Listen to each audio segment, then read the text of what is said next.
The world is moving way too fast. The future's built on things that last a second or a minute more, then they sweep them out the door. I see the people in the street with staring eyes and heavy feet. They're talking in a code to me, a tongue I cannot hear or see. I don't know who I am no more. I'm a stranger at my own front door. The words are new, the ways are cold.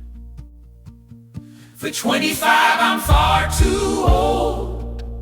I'm lost inside this modern land with nothing left to understand. It's all